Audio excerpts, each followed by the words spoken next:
cheekbones and striking good looks. He's just a little more tan than I am. Well, you told me yesterday you looked like Hyped, and that was pretty ridiculous. So, well, I like to to sort of mirror my image after a Hearthstone player I'm a big fan of.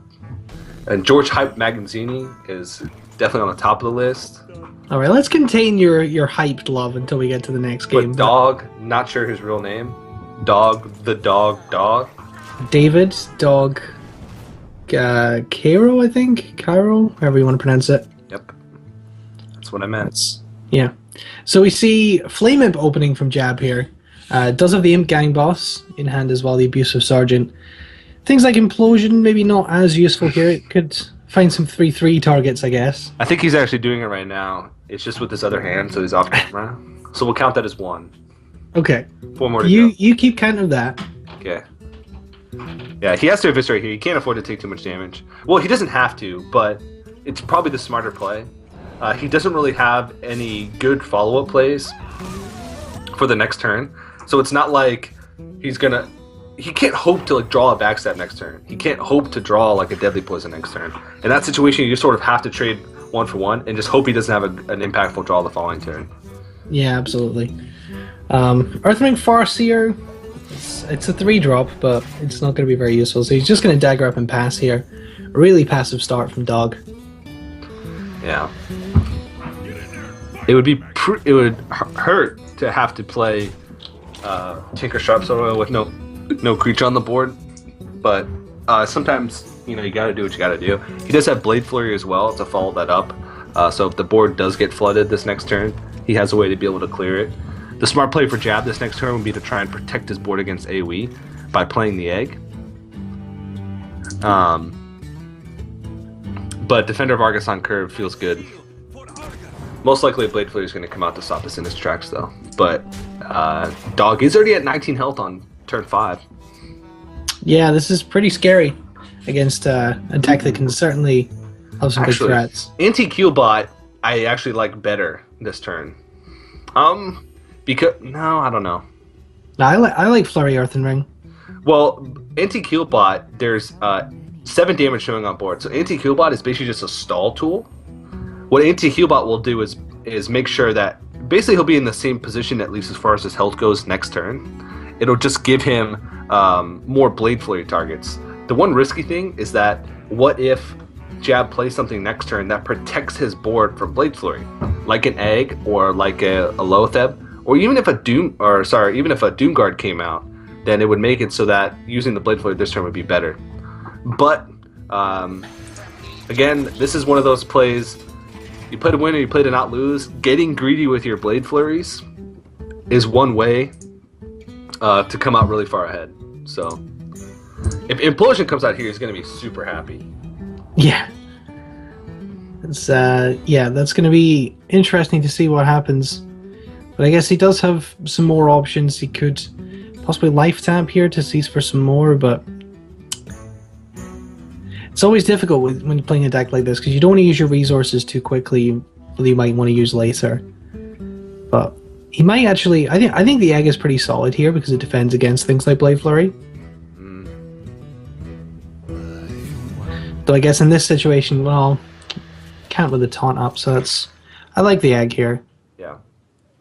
I'm not sure if I like the taunt. I think you already have one, and with the dagger up, I think Blade Flurry is a real possibility. I also think there's no reason not to play it though. Whoa, okay.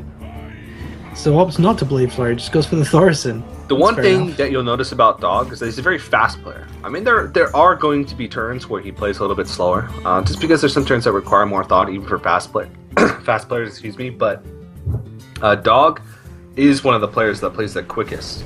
I remember from watching his stream back in the early days, he rapid fires. Card comes out of his hand, boom, it's on the board.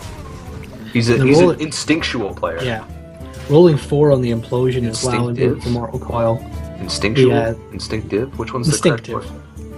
Instinctual is not a word, is it? No, it's not. Yeah, I mean, Dog it is now. Also, there was a period where Dog was playing three games at once on his stream. And I guess that speaks to his ability to really read a board as TJ chokes to death on some water there. I think that really speaks to Dog's ability to read a board really well, so he can even look at 3 games at once and just look at his hand and the board and know instantly what the best play is. Yeah, I don't know what you're talking about. Are you alive, TJ? Yeah, I'm good. We're good. Yeah, this is a really rough place to be. He was hoping that with that sprint that he would draw into something that could help him clear the board. He was hoping to draw into like maybe like a backstab would have been perfect, so he could take out the egg and then Blade Flurry. But unfortunately, at least he still gets to clear. He's going to be left with that 4/4 Nervian on the board, but it's better than taking so much damage. Now here's what was the next card. One too late. Dr. Boom is one of the hardest cards for Oil Rogues to be able to deal with, because most of the time, in order to deal with it cleanly, they either have to sap it and give their opponent more Doombots the following turn, or they have to take damage by hitting with a dagger. So it's Doombots. Are these like mechanical Doom Guards? Did I say what did I say? Doombots? Doombots. Oh well. Boombots. I was looking at the 2 Doom Guards in his hand. Was that Freudian slip? Is that what they call it? It's only Freudian if it's penis related, I think. Okay. I think that's a rule. You should ask Forsen, he'll probably know. Well, Doomguard are males, so I guess I don't know my Warcraft lore well enough to know about those sorts of things in the Warcraft universe. So the best way to deal with this here would probably just be to sap it, to be honest. But if he saps it here, then man, this is just so tough. He's gonna have to backstab, then Fan of Knives, and then SI Agent the Nerubian to be able to take it out. That kind of sucks, to be honest. If these Boombots, 2 damage and 4 damage, yikes, 8. That's really rough. And most likely he's just gonna play it again. Yeah, I mean, doesn't feel like it feels pretty good to be able to play Dr. Boom again. And what is he gonna have to deal with it? He's gonna have another sap. Just sap and then hope the Doombots don't hit you in the face again. I mean, sure, I guess. Like if they have for double 4s, that could be pretty nasty. So let's look at his other options here. He can set up a guaranteed lethal next turn by trying to play risky and play Doomguard and hoping his other Doomguard doesn't get discarded. In which case he'd have pretty much guaranteed lethal the following turn. But that's really risky in multiple ways. Really risky because if he had a second heal bot or an Earthring Farseer, it'd heal on range. And it's also risky because he risks just discarding a couple of the cards that he might value a little bit more. Replaying the Dr. Boom here seems like the best course of action. Oh, nope. Okay, those are 2 pretty decent cards to be able to discard. So he puts him at 3. Risky play, but it ends up paying off. Now the question is, can Dog deal with this and set up a lethal next turn? Or heal himself out of range? Well, he can heal and sap. If you're going to do that, you probably want to play the Azure Drake first, just to see if that changes your play. There's also a possibility that he might just heal out of range. No, he won't have time, or he won't have the mana to do that. Yeah.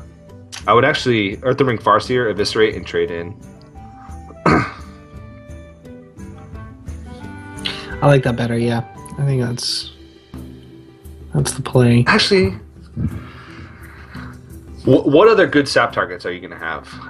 Dr. Boom is in the hand, but what he wants to do is set up a next turn lethal.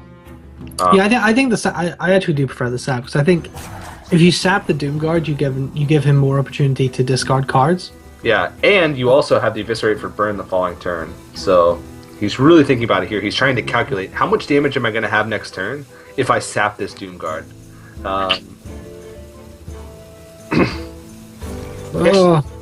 He actually still has lethal next turn even by clearing this.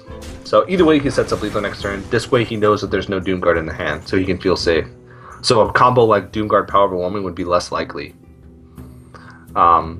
So this is sort of the safer of the play, and he knows that he still has lethal next turn. If he daggers up, South Sea Deckhand, Tinker Sword Oil, and Blade Flurry is definite lethal.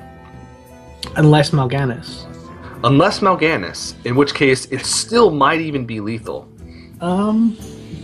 If he tinkers Sharp Sword Oils and it hits the Azure Drake, he can trade the Azure Drake into the Mal'Ganis. Still have, let's see, 3 + 2 + 4. No, he wouldn't have lethal.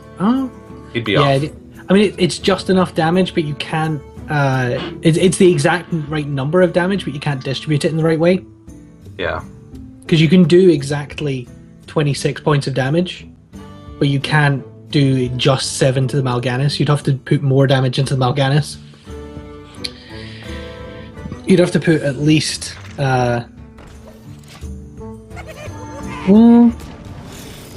Alright. But that's going to be it. Well, right? There is a chance. Oh, yeah. We could have a double. For a draw. Oh, man. I think the Boombots trigger at the same time as you would kill. Yeah, this could happen. So, if the director could advise us what happens in the event of a draw, just in case. It's very unlikely, because there's 3 creatures on the board. I don't know. Stranger things have happened. Yeah. Alright, here we go. 1! Oh! Really close. That was really close. That was danger close. Yeah. But that was just about the best that Dog could have played that. He realized that killing the Doomguard and reducing the chance that he could have Doomguard plus Abusive, Doomguard plus Powerful Mimic from his hand gave him the highest chance to win the game because he still had lethal next turn. So very well played. Dog going to get the win out of his way with the Oil Rogue. Absolutely. So Dog has the Mage and the Warlock left. And we know it's Freeze Mage and Zoo with his Warlock. Because everyone's playing Zoo now, at this point. Yeah, it's a cool thing to do. All the cool kids are doing it. But Jab can have another go with his Zoo, and he does also have his Druid and his... I think it's mid-range Hunter. Yeah, so Jab's going on to the Hunter here. Yeah. Only player playing mid-range Hunter in this turn. There was quite a few players playing Hunter, but all the other variations were just pretty standard Face Hunter. With the exception of Hype. No, not Hype. Whoever was playing against Hype. Who was playing against Hype? Freshar? Is that who it was? Freshar. He was the one that had the Freezy Trap in Face Hunter that ruined a lot. That ruined his play. That ruined his nice play. It does happen sometimes. Oh, there's number 3. There you go. Well, okay, the audience can't see it right now. They can't see his webcam, but he's actually doesn't count. Doesn't count if the audience can't see it. You can be making it up. I'm not making it up. Yeah, so it's going to be the Hunter of Jab versus the Warlock of Dog. These guys are preparing to battle a friend as we get ready for game number 2 of this series. Dog with a 1-0 lead. And of course, if he wins this, he's only 2 games away from $2,500 and the Kinguin for Charity Easter Edition 2015 title, the prestigious Easter title. I suppose we could give him some sort of golden Easter egg or something. Yeah, maybe. Even though Easter was 2 weeks ago, but it is the Easter edition, of course. Easter is means we can buy it season cheaper. of charity. Even better, we can buy the egg cheaper. Okay, so this is the token zoo. Yeah. The old Zixo Zoo maybe is what this is the closest to. You can see the Echoing Ooze, which pairs well with Knife Juggler, pairs well with Sea Giant. Knife Juggler Implosion with Sea Giant. You flood the board early on, put out some big creatures that you wouldn't normally be able to put out like Sea Giant. And pretty good start as well. He's got Argent Squire, which usually against Hunter trades 2 for 1, which is ridiculous for a 1-drop to trade 2 for 1. But it does. It happens.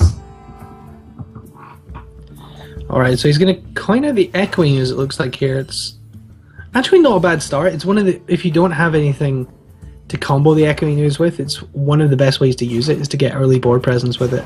Yeah, and it's the ultimate way to protect your Knife Juggler, because he has to clear 2 things off before you can play something safely. It also puts the most... like power on the board that you can spread out, which is not something that you should get the luxury of being able to do.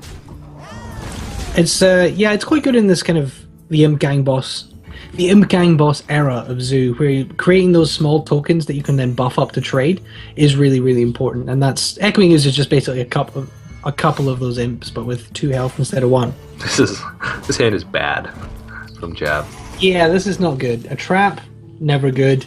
Highmane and Boom, they're good cards, but you don't want them right now. So Trap can be good sometime, especially Snake Trap if you hide it behind a Knife Juggler. Like if his Knife Juggler had survived the turn that he played it out, which it wouldn't have because it was 2 damage facing on board, and then you put a Snake Trap behind it, sometimes it just kills whatever it's getting, and then your Knife Juggler just keeps juggling and chuggling and chuckling along.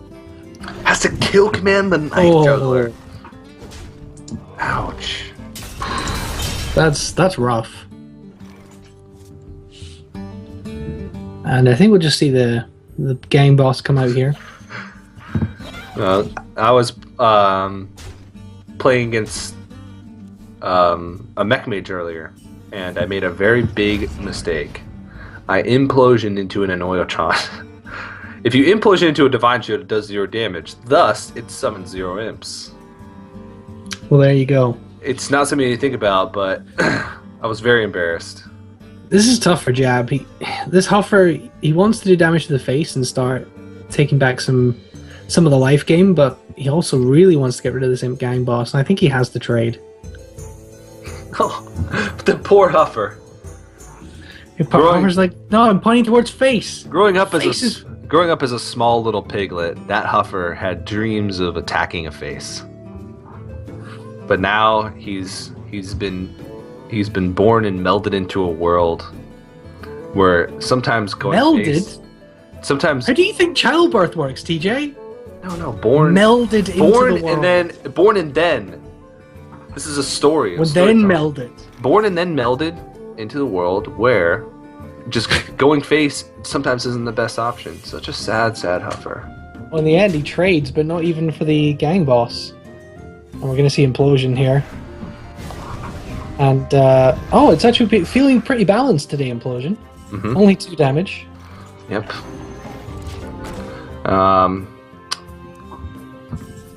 I mean, he's at 30 health. He can just ignore the Savannah Highmane. Yeah, I think so. He knows that this is Freezing Trap. Or he knows that this is Snake Trap, I'm sorry, because he checked for Freezing Trap last turn, and he checked for Explosive Trap last turn. So at this point, he's so far ahead that he can force Jab to be the one to make the trades. And that's one of the weaknesses of Snake Trap, is if you can safely check for Snake Trap early, like if you can go face when Snake Trap is the only thing there, then you can successfully play around it as long as you're not too far behind in the game. And if you have the lead, Snake Trap can become almost useless. And now, like I just said, you're forcing Jab to make the trades, and he has to throw Savannah Highmane and his Quick Shot. That's 9 damage. Yeah, it's a lot of power removed from the Hunter, and at 13 health, power overwhelming. If a Doomguard comes off the top, nope, doesn't come off the top, but Doomguard would be super lethal. Yeah, there's no reason not to tap, because this is his first tap of the game right now. He can play another Sea Giant if he wants, but I don't even think he's... Yeah, I think he is. He's going to flood the board with the Haunted Creepers and play another Sea Giant. Yeah, he's basically said if you had Unleashed the Hounds, you would have used it by now. He floated mana last turn and used Quick Shot instead of Unleash the Hounds on a pretty big board. So he's basically forcing him to have it, but it looks like that is going to be game. He's going to try and see if there's a way for him to sort of avoid lethal, which there is. There's a way for him to avoid lethal on board, I do believe. How does he do it? Enlighten us, TJ. No, there's not. Sorry. Yeah, I don't think there is. I don't think there's any way you can kill the Sea Giant. Yeah. And that's really it. I don't know. I thought that was... For a second, I thought it was Explosive Trap. I'm so used to watching Face Hunter, but it is not. And so, yeah, Dog's going to take a really quick 2-0 lead. That's pretty impressive stuff. The only deck that he has left to win with is Mage. And I love this strategy, is saving that Mage for last. And this was the Freeze Mage, correct? Yep. And the Freeze Mage... I think it's all Freeze Mage left as well. Okay, there's no Mech Mage that's made it to the quarterfinals? I don't think so. Okay. That would make sense. I think Freeze Mage is the stronger variation of Mage right now, with the addition of Emperor Thorsan to the card pool. So he has got Freeze Mage left, and he just has to pick up a win against Druid, Hunter, or Warlock. And the Hunt. Oh, Jab's going with the Hunter here. Mid-range Hunter's such a bad matchup against Freeze Mage. I really don't like it. I think it's just so easy to get all your stuff frozen, and things can die so quickly. Yeah, that's true. I think Face Hunter is better, but I don't think it's that bad. Like, it's not unwinnable. Mid-range Hunters can put out a lot of burst in a short amount of time. They can actually put out sometimes more burst damage than Face Hunters, but it's just less consistent. Face Hunters put out like bits of medium-sized damage every turn, whereas a mid-range Hunter, they control the board early and then have big bursts of damage later on. Like, if they can get control the board out early and then get a Savannah Highmane out and then have Savannah Highmane hit face, I mean, that's just a ridiculous amount of damage. But it really requires a very certain set of draws. If you play Savannah Highmane and it hits face, then you win. That's the Amaz law, right? I've proven that wrong many times, personally. Yeah. See, every time you question Amaz on it, he changes the law. And I think that makes it not a very good law. Imagine if the government did that. Every time you question them on a law, they changed it. It's not a good system of justice. Indeed. But it's going to be the Freeze Mage, on the turn one here. The Hunter on the coin. Did see the golden coin there, making potentially his first appearance at the tournament in the all gold deck for Jab. Hunter's one of the cheapest decks to make all gold. And Jab, we talked about it a little bit yesterday when we gave him his sort of player introduction. He plays Hunter and Shaman a lot. He streams and plays a lot. He used to stream every single night, I think. He had like a challenge where he'd stream every day. And around the time that I would usually be packing up Hearthstone for the day and heading to bed, Jab was always streaming. So I'd always catch some of his games at night.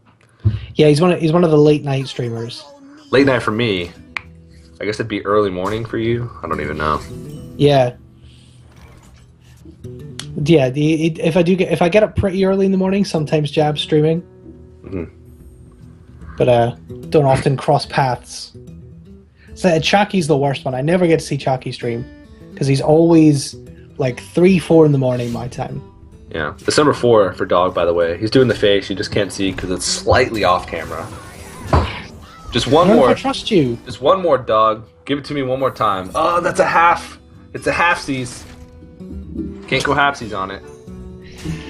And I mean, we've casted quite a few Freeze Mage games this weekend so far, TJ. It's not the most interactive deck to play against. We've said this before. It's also, honestly, it's not always that fun to watch because you're just watching them play out their turns and bide their time until they can burst you down. Yeah. Oh, there it is. He's actually doing it. It's full on. So that's number 5. So I win. I win some arbitrary prize that is you made up for yourself. Yeah, that I made up for myself. So congratulations, me. Thank you, Dog. Game over. The Hunter building up a decent board here and does have Belcher and Highmane on curve. If he was to draw into Dr. Boom, it would be pretty perfect, but the amount of armor for the mage is absolutely ridiculous. Yeah. He still has, like... I talked about it before, and I'll probably sound like a broken record saying this over and over again, but draw, freeze, then burn. And he hasn't drawn. His hand isn't the best. He's got some of his burn spells. He does have freeze and Doomsayer, but a lot of time freeze and Doomsayer doesn't really do that much against a mid-range hunter, and you kind of want to save it. He does draw into the ice block, which is pretty important, but not really right now. And what he has done is armored up. Yeah. New phase to Freeze Mage. Yeah, exactly. Yeah, but you see turn 6, Emperor Thaurissan seems like a good idea, but he actually wants to protect it. The cards that are in his hand right now don't benefit as much from the Emperor Thaurissan as he'd like.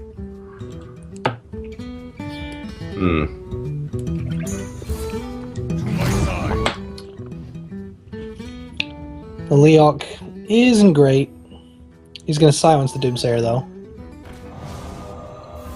There was a couple ways that he could have gone about that. He could have saved the silence if he'd gotten Huffer and just attacked into it.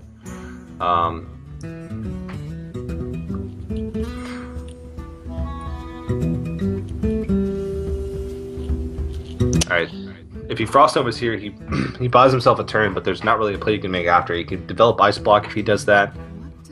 He could also Blizzard, but Blizzard would leave still some power left on the board. He's going to take some damage back from the 1/1 spiders, whatever comes out of the piloted shredder, and they're going to have their attack buffed by 1 because of the Leok.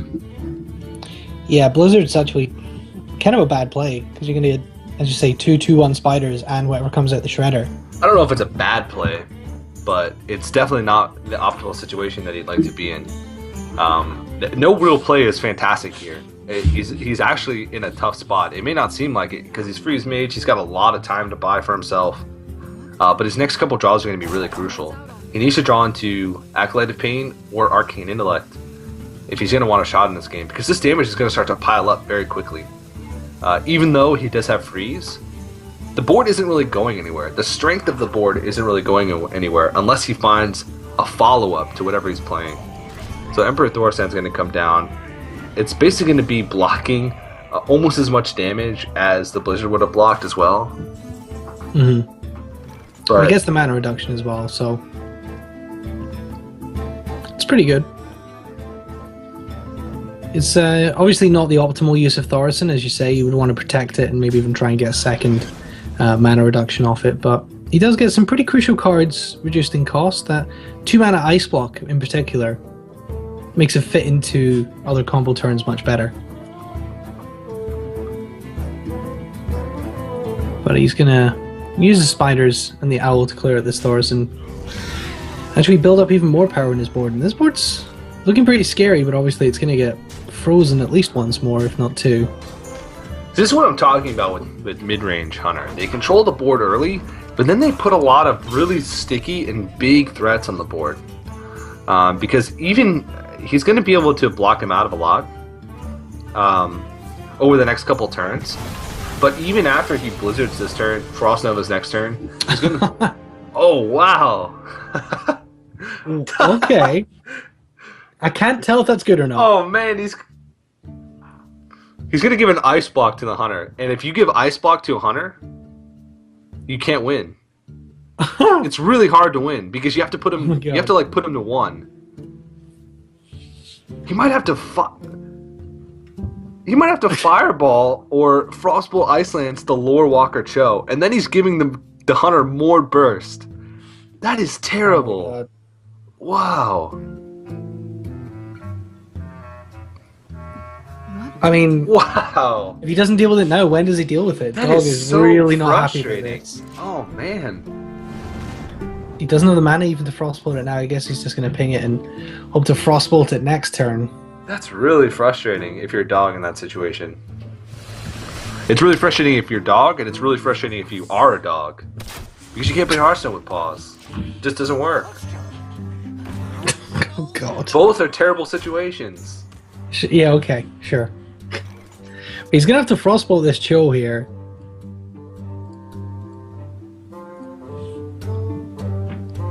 And then I guess just freeze the board again. But... okay, yeah. He might he's just calculating his damage. He might just Frost Nova, and then... Okay, so how much actual burn does he have in his hand?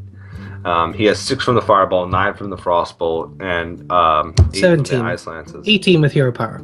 Yeah. So he doesn't really have enough to sort of go YOLO style and try to go to the face. Because he would lose. He would lose. Real bad. Yeah, he would. I mean, he could freeze this turn, and then, but he needs to be able to deal with this Lore Walker Cho because he just can't afford to use Ice Block when Lore Walker Cho is on the board. Because if you give Hunter an Ice Block, then it delays pretty much all of your lethal by 1 turn at least, and most likely even 2 turns. Because it's hard for you to get exact damage like that. I think, yeah, he can... Frost Nova? No. Oh, man, this is so tough. That hurts so much. I think he has the Frostbolt virtually a 0 attack creature. Yeah, I think he has to do it. It's the only thing he can do in this situation. Yeah, Frost Nova did come down as well. And Hero Power to face. Yeah, that's hugely important. And now there's so little. There's actually not that much freeze left for Dog, and this actually could give Jab a really good opportunity. That Low Walker Chill could actually win this game for Jab. Jab's turn lasted 3.5 seconds. Oh, Fireball off the top. Okay. All right. Well, he's gonna put him at 12. But he draws on Tinnitus. Won't help. No. He needs ants. No, he can. I don't think there's a way out. We'll see, but I'm trying to. Frostbolt, right? Yeah, Frostbolt. Frostbolt paying double ice lands. Yeah, it's his only out. That is his only out. So unless he has to, because block is going to get popped this turn. He could draw an arc. No, he can't draw that. If he draws an Arcane Intellect and Arcane Intellect into Frostbolt, Arcane Intellect into Ice Block would give him a turn to draw Frostbolt. Draw Frostbolt. Because he's played both his fireballs now as well. Yeah, Archmage literally that single Frostbolt is all that's left. Yeah. It's not going to do it. Nope, that's it. So that's going to be game number 3 going over to Jab. It's going to be 2-1 to Dog now. Dog does have 2 more chances to win with that Freeze Mage, but oh my. If that was Lower Walker Cho. If it was anything other than Lower Walker Cho, Dog wins. Because he has the Frostbolt. Exactly. He would have had enough damage. Oh, that's crazy. Woo! That's the worst bit as well, isn't it? Like, it's not even like, oh, that cost him the momentum. It's like, it cost him the exact card he then needed for lethal several turns later. That's gonna be really hard to take if you're Dog. I mean, Dog is a very focused player, and hopefully this will get to him, but, I mean, I know if I was playing, that would get to me. Yeah, you guys can't see it right now because you can't see the webcams of the players, but Dog, there's actually like a skeleton mannequin that he has behind him. He's actually punching the skeleton mannequin in the face behind him right now. Okay, he's back in his chair, so don't worry. Well, Jab's going to go into his Druid here, and again, this is probably a good matchup for the Freeze Mage, but it's all about how Dog plays the Freeze Mage for these next 2 games. He just has to... It's all about how he draws the Freeze Mage. We haven't really seen much of Druid success against Freeze Mage so far in this tournament, but I do think that Druid is one of the better decks against Freeze Mage. Just because, again, they can armor up from their hero power, which makes Alexstrasza that much weaker. They have lots of burst potential with Force of Nature, Savage Roar to pop block a lot earlier than the Mage is expecting. They can put on a lot of pressure earlier, which forces the Mage into a defensive position earlier than they'd like to be. And they have ways to heal with Ancient of Lore. And also, Loatheb is a staple card in Druid. So they have lots of ways to sort of stall out the game in order to get bigger draws and allow them to close it out. So if there's any deck that you want against Freeze Mage, if Warrior's not available, Druid is one of the ones that I go to the most. Yeah, absolutely. It's definitely, as you say, one of the better matchups against Freeze Mage, but unless you're Warrior, I don't think there is anything which is a really great matchup against Freeze Mage. If Freeze Mage draws the way the Freeze Mage wants to draw, you're really at the mercy. And you talked about the 3 phases: draw, freeze, burn, and we see an Arcane Intellect in the opening hand this time for Dog. Yeah. Draw, freeze, burn. Draw, freeze, burn, repeat. Yeah.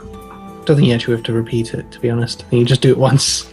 Well, you can repeat if you're playing multiple games. Yeah, multiple series. But if you won, you wouldn't play multiple games. Yeah, it's true. I need to make it a company with the motto of draw, freeze. What company? This is a puzzle. It's like a riddle. What company could have the slogan draw, freeze, burn? I don't really know. Don't really know. An artistic organic firewood company. You're definitely going crazy. And we have 3 more series to cast today, TJ. You need to pull it together. It's too late. It's I'm already off my rocker. Yep. Would not be upset with a Doomsayer. Blind Doomsayer. Blind Yeah, Doomsayer picking up the armor. It kills the shade and it stops anything coming down. So, yeah, I quite like the Doomsayer here. But this is a great hand for a Druid. He's got heavy ramp tools with Coin and Innervate. He's got bodies early and both silences. So he's got silences for Doomsayer. He's got a sticky body in Paladin Shredder. He can Coin Innervate Ragnaros, which Ragnaros is one of the strongest cards against Freeze Mage because it can't be frozen. It doesn't make sense. I know. I've had lots of times where I'm laying in bed at night, can't fall asleep because I'm thinking about Rag. He's a guy that's made of fire. Him being frozen should not allow him to cast Fireball, but it's part of the game. It's something you have to deal with. The real life application just doesn't make sense, but sometimes you gotta just think it's a fantasy world. Don't lose sleep over it like I do, but it's really great card against Freeze Mage just because you can't freeze it. It's going to do 8 damage every turn regardless. And he's going to pop it out now. Super strong. Yeah, and it takes a Fireball Frostbolt to beat it. And that's burn that you're not going to lose, that you're not going to use. Yeah. Later on in the game. He's going to have to Fireball Frostbolt this. There's no other choice. That's all he can do. Yeah, the one thing that he can take solace in is the fact that it didn't hit face. It hit the Doomsayer, which was basically doing nothing on the board.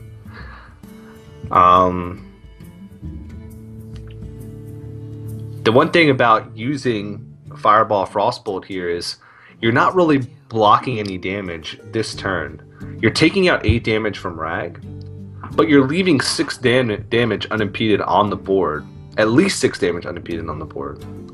So there is a possibility of him just trying to buy himself some time, but I don't think there's going to be any better way that he can deal with it. He can take the 50-50 here and Frost Nova Doomsayer again, but that's really risky because next turn, if the Ragnaros just hits the Doomsayer, he basically wasted a turn. He would essentially heal for 7 in that case, but then he wouldn't have his second Doomsayer for later in the game. But yeah, I think that he's not really blocking any damage by taking care of the Rag this turn. So I like this play. Yeah, I think it's pretty good.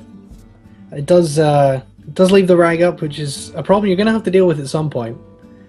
And I guess if you're Dog, you got to be thinking how many turns ahead do you want to leave this Ragnaros up for, and when do you want to leave that opportunity for the Rag to do damage? Like when are you going to have the opportunity to deal with this Rag better? Yeah, well, this next turn, I think he set this up so that he could Frost Nova Fireball this turn.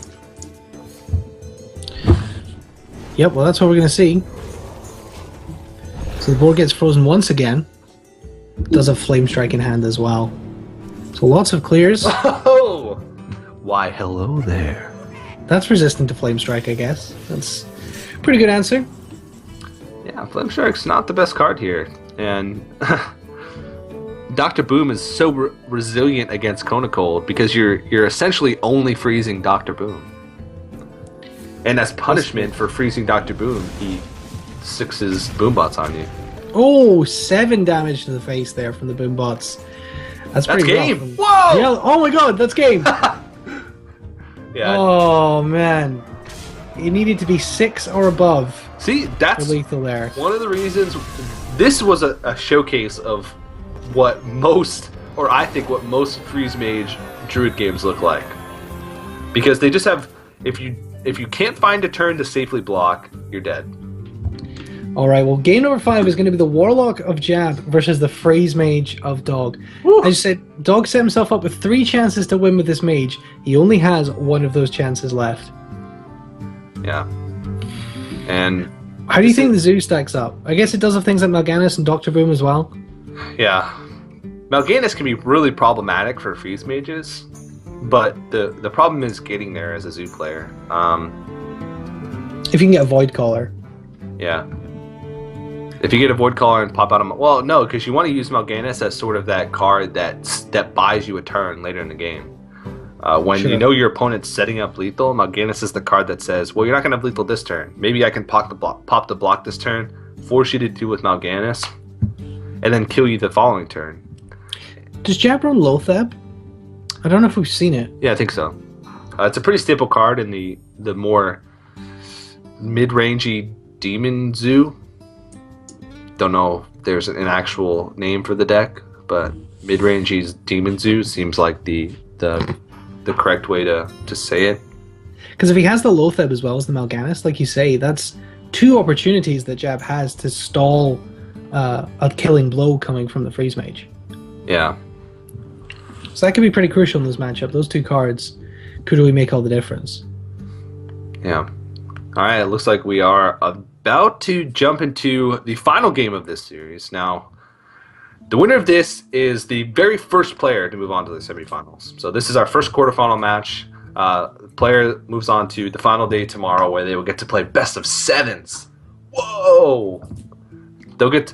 I guess we'll have to get confirmation. I'm not sure if they add a deck or if they recycle. I think it's a revive rather than a... Okay, it's a revive. Okay, so they keep the same 3 decks. They just get to revive 1. I think so. We can get confirmation in that, but I'm pretty sure that's how Okay. it works.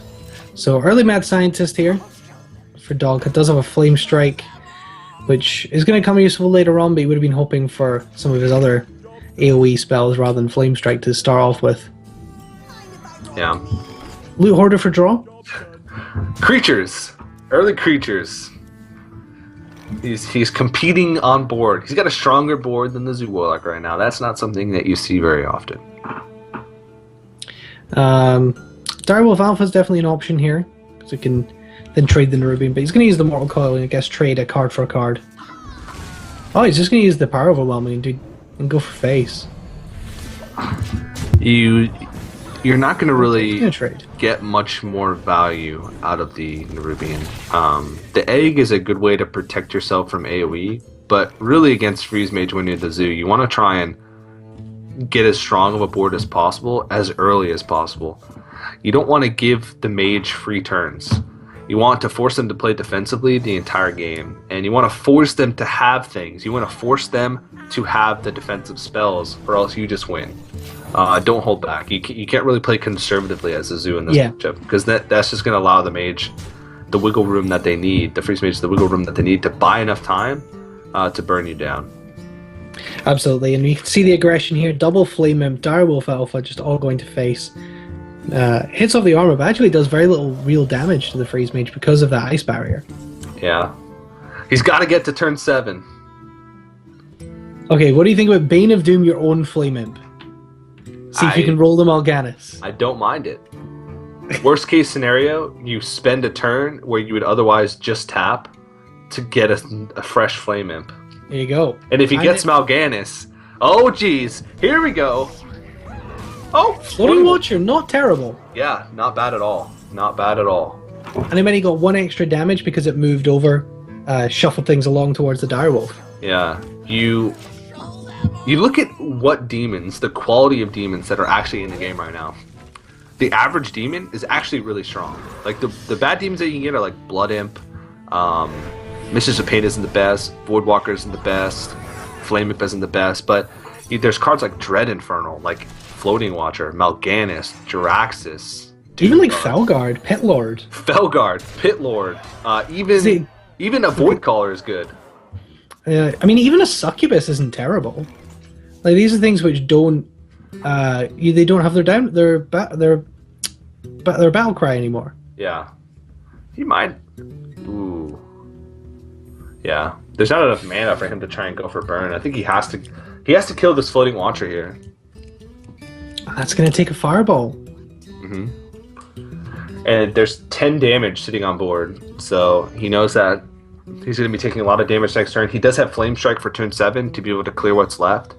But again, there's been so much pressure applied so far this game that he's been on the back foot the whole time. And that Fireball is a Fireball that he's going to need to close out the game. Yeah, definitely. And Flame Watcher is such a difficult card because, I mean, if he can life tap most turns and start to build up this huge board, but he does have Doctor Boom next turn, so I don't think he would tap, but it's just such a big threat that it could get out of hand so quickly and out of range where you can even use one Fireball and ping. I don't know if he's going to Doctor Boom. Just because if he pings face, he's going to lose out on a Boom Bot, but we'll see. I think it might be his only play, even if he does this on a Boombot. Ooh, Void Caller might be even better. Yeah, I think so. Because if he expects a Flame Strike to come out this turn, he's going to be left with something on the board, at least. And it's gonna be Doomguard or Mal'Ganis, which those are pretty good. He's got to really think here. If he plays Dr. Boom, he loses out on one Boombot. But if he's expecting a Flame Tongue, or a Flame Strike next turn,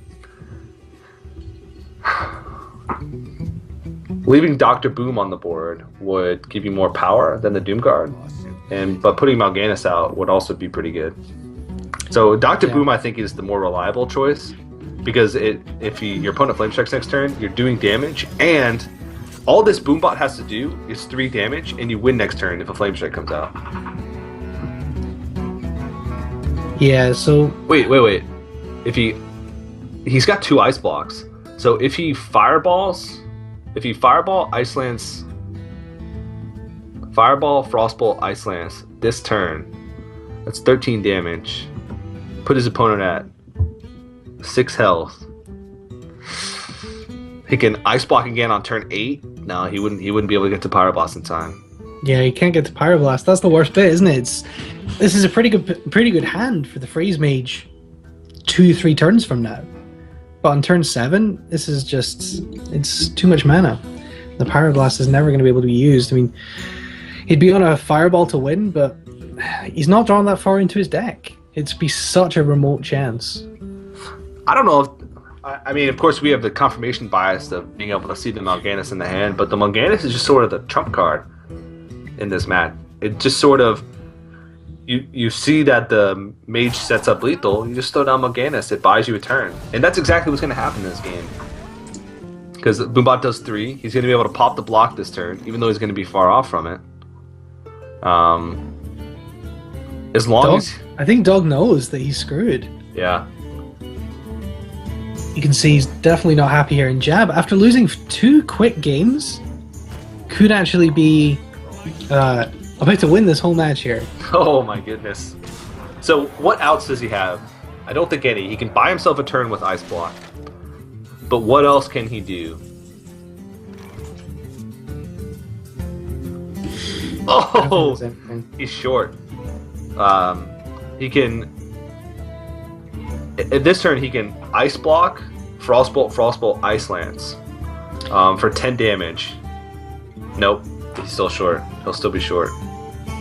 Do you know, if you save a Frostbolt and you top deck Ice Lance, can you win? If you do Fireball, Frostbolt, Ice Lance, Ping this turn, you can't do all of that, can you? No, you can't do all of that. You can only Fireball, Frostbolt, Ice Lance. And then Frostbolt, Ice Lance is the win, right? But then no, because you can't Ice Block as well. You need to. There's no way you could weave in that much amount of damage without Ice Block. I don't think there's any way that he can win. And that's not even factoring in Mal'Ganis. So yeah, it's really tough.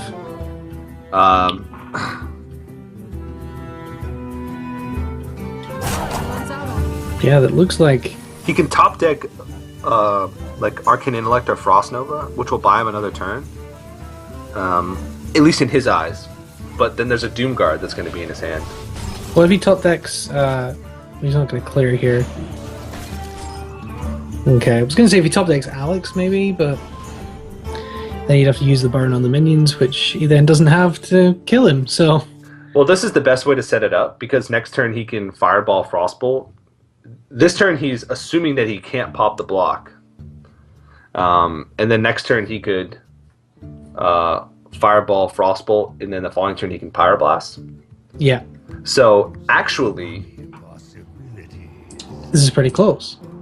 Alright, so what's the best way that Jab can approach this? Doomguard here pops the block. He knows that since both Ice Lances have been used... Yeah, he's got to discard the Mal'Ganis. He's got to give up Mal'Ganis, and that feels really rough, but I think you have to pop the block this turn. He has to know that Pyroblast is a real possibility on turn 10. And that you can see that Dog knows that was his only out, and getting the block pop this turn. Draws into Alex, but it's not enough. Yeah. And that's going to be it. Jab is going to go to our semi-finals Wow, and you could see him praying. The only out that he would have right now would be Frost Nova, because Frost Nova would buy him an extra turn. If he could Frost Nova, Fireball, Frostbolt, he knows Mal'Ganis is gone. He could Power Blast the next turn. I think he's only used one Frost Nova, but he knows that he's gonna try and see. But he is visibly upset, and Jab is sitting there like an evil villain in his chair, just rubbing his hands, saying, The down 2-0 comes back in a 3-0 sweep of Dog in the